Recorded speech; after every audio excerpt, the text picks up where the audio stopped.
I'm Kelly, and this is Kelly Loves Books and Movies.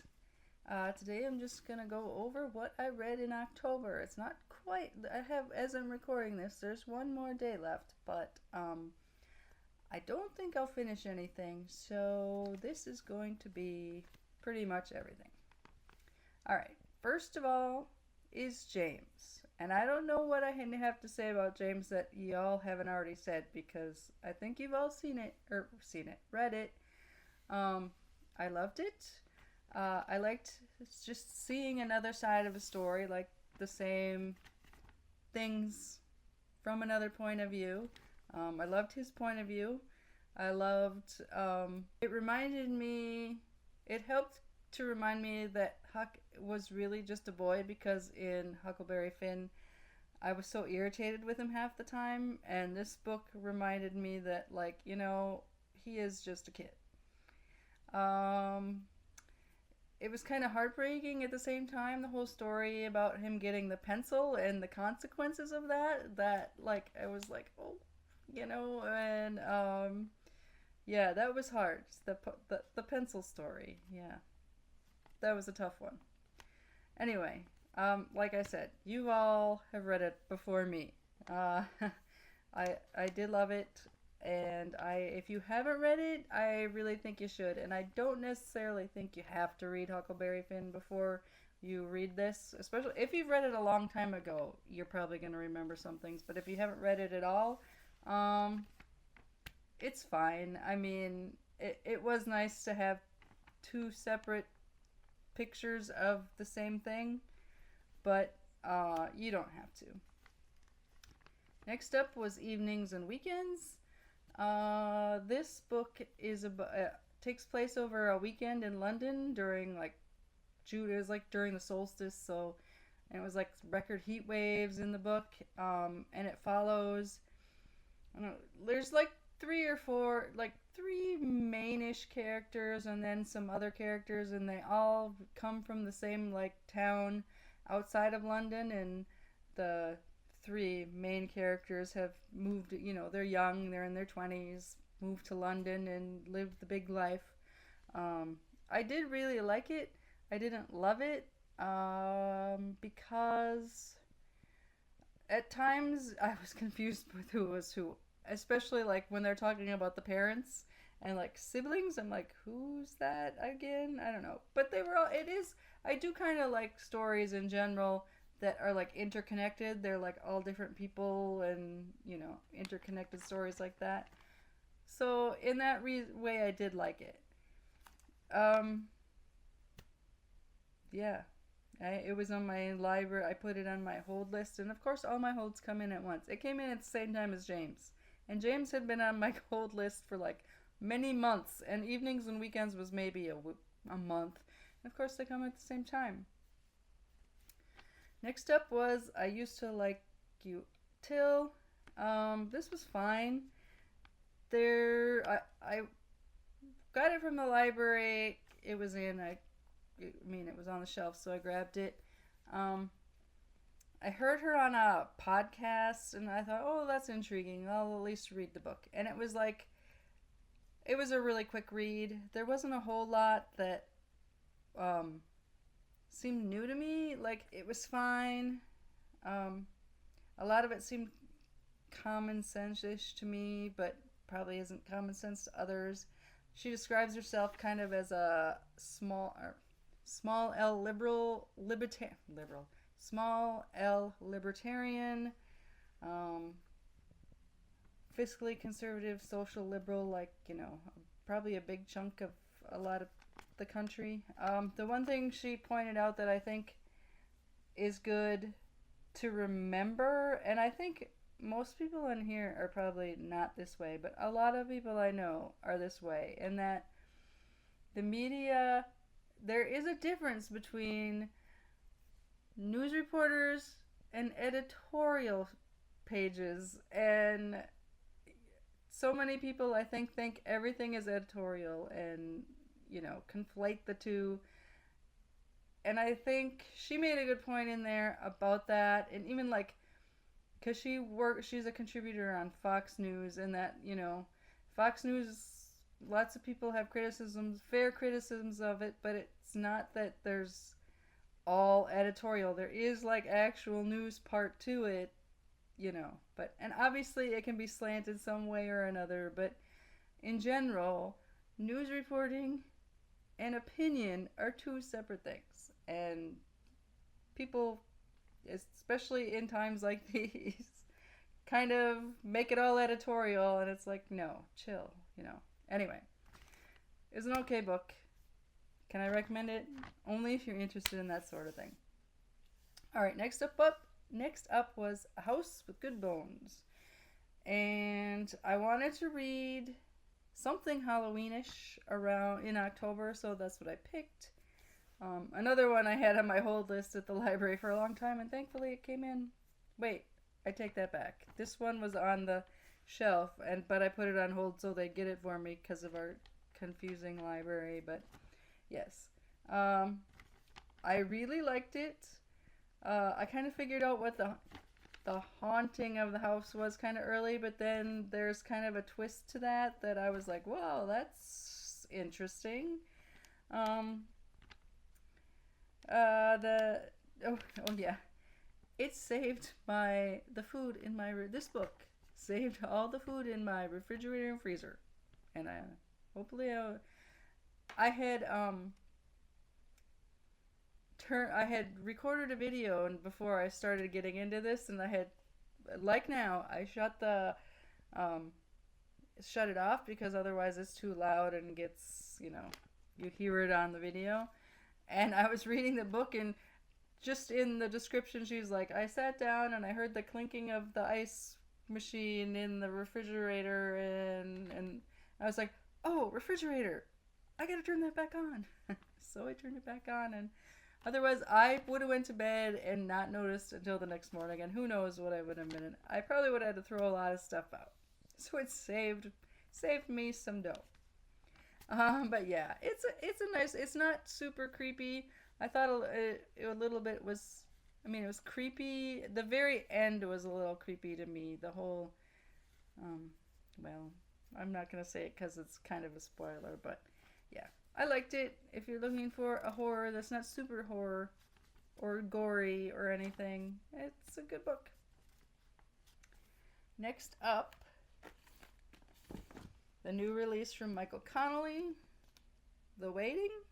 And this is a Ballard and Bosch novel, although Harry is not in it very much. But we have Maddie Bosch working with Renee Ballard a little bit. And I love the character of I know I've said it in other videos, but Renee Ballard is kind of become one of my favorite characters in all of his novels. Well, is this the 6th of her with her in it? I don't remember. But anyway, Ballard is the head of the Open and Unsolved Cases unit. Maddie comes to volunteer for the unit briefly because, well, she happens upon something that is a pretty big open unsolved case, so she comes and volunteers, helps work on that, and I think I remember working on other cases too, but overall I liked it. It's not my favorite. I thought there was a few too many things going on at once. I mean, there's really like three investigations happening at once, and one of them drove me crazy because I'm a rule follower, and she was all breaking all sorts of rules on that one. So I was like, oh, the whole time, but turns out okay because it's a book, and obviously I'm not sure I kind of hope that Maddie doesn't really continue with this unit, because even in her own words in the book, she wants to be detective, and I think that would not really, she needs to be, because she's young, she needs to be out learning other stuff too, and then before being shoved to the side in the Open and Unsolved Cases unit. But yeah, I liked it. Yeah, not sure that Maddie belongs in that unit yet. She's got a lot of learning and growing to do.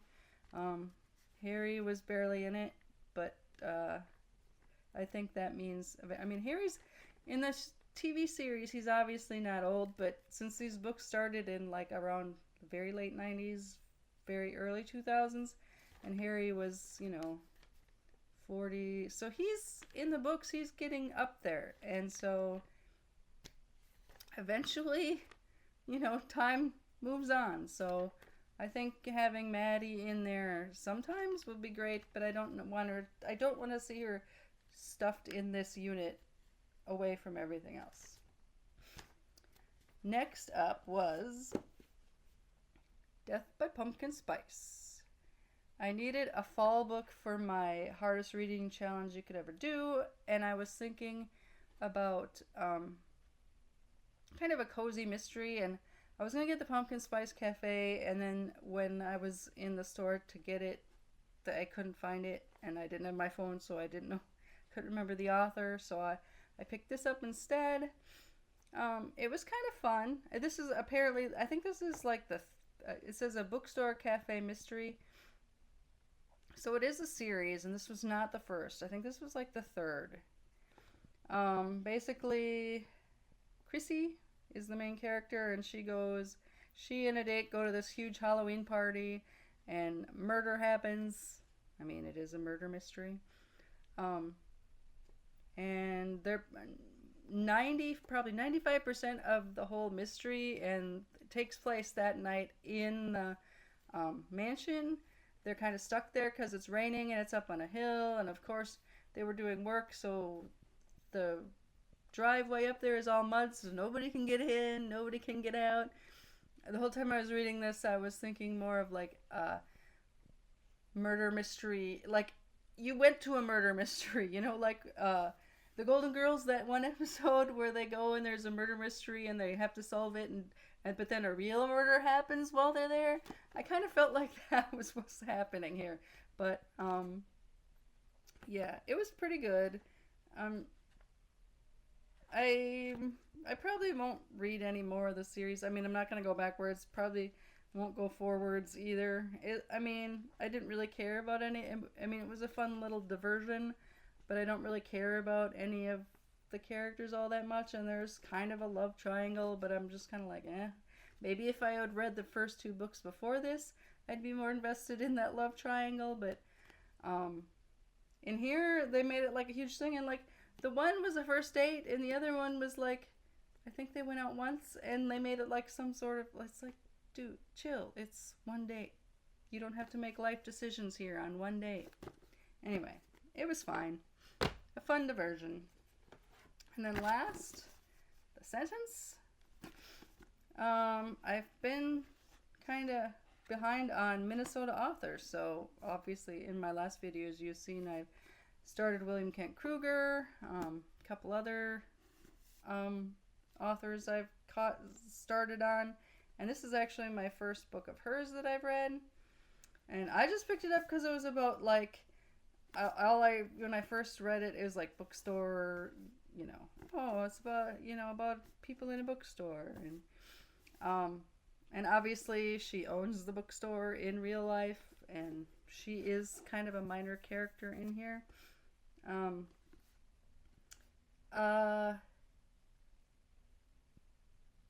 Yeah, it was, overall I liked it. As you're going, it starts in November 19th through November 2020. November 2019 through November 2020. Through the year. The bookstore's haunted. We're trying to figure that out. Trying to help the haunted person or the spirit to move on. So because of the timeline, and I didn't really look at the timeline when I picked this up, it takes place, 2019 to the end of 2020, and this is a real bookstore, a bookstore in real life in Minneapolis, and so we start getting into the, pandemic and how they relate to that, and because this is Minneapolis, and it's 2020, they do get into the George Floyd thing.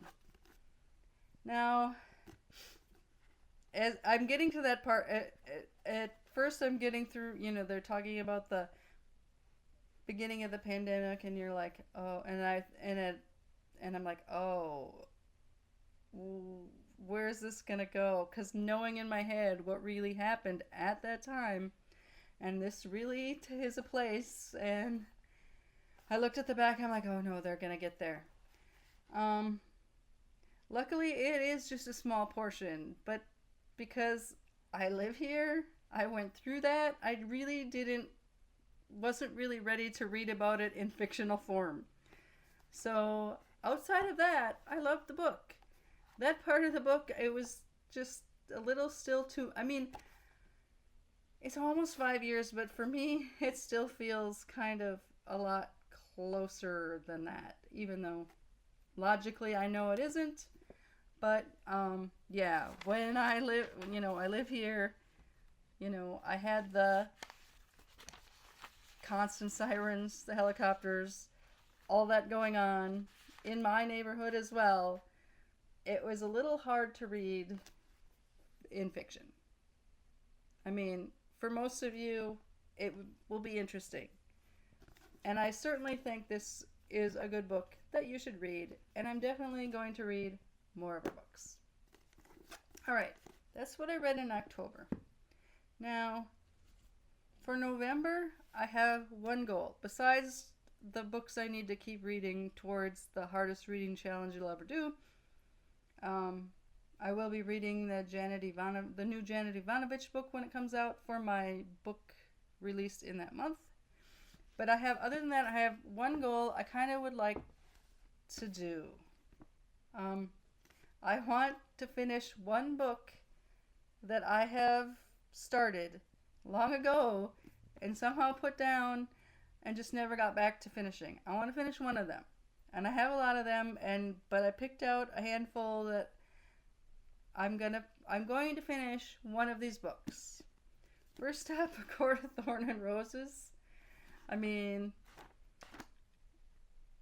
everybody I know has read this. Everybody I know thinks it's fun, whatever. I have the whole reason I bought this because past January at Surf Camp, this was all the talk, and all the older ones of us there were like, okay, maybe we should read there, and the younger ones there, not very young, they're like 30s. And they're like, you gotta read it. So I got it. I know a couple of the other people got it. Surf Camp is coming up in January again. And I feel like I should actually have read this by then. Whether I do, I don't know. Maybe. This is the John Lewis biography that I started reading a long time. At least this one I'm almost halfway through. A long time ago. For no real reason, I put it down. I was very much enjoying it. I need to finish this. So maybe this month. Challenger. I was so excited to get this. I drove directly to a Barnes & Noble that actually had it because the first one didn't, even though they said they did. And I just really want to read it. I probably should finish it. And another one I've had I think I started at least a year ago, is the Jimmy Carter biography. I'm about a third of the way of that. And it's fascinating, and there's so much information in it. It's a slow read for me, and I think that's why I put it down. I had obviously other things, but he just turned 100. I should finish this. And maybe this will be the one for my goal, because 100 years, I should finish it in his 100th year. So, yeah. One of these I'm going to finish in November. That's my goal. Anyway, love to hear what you read this month. Thanks for watching. See y'all next time.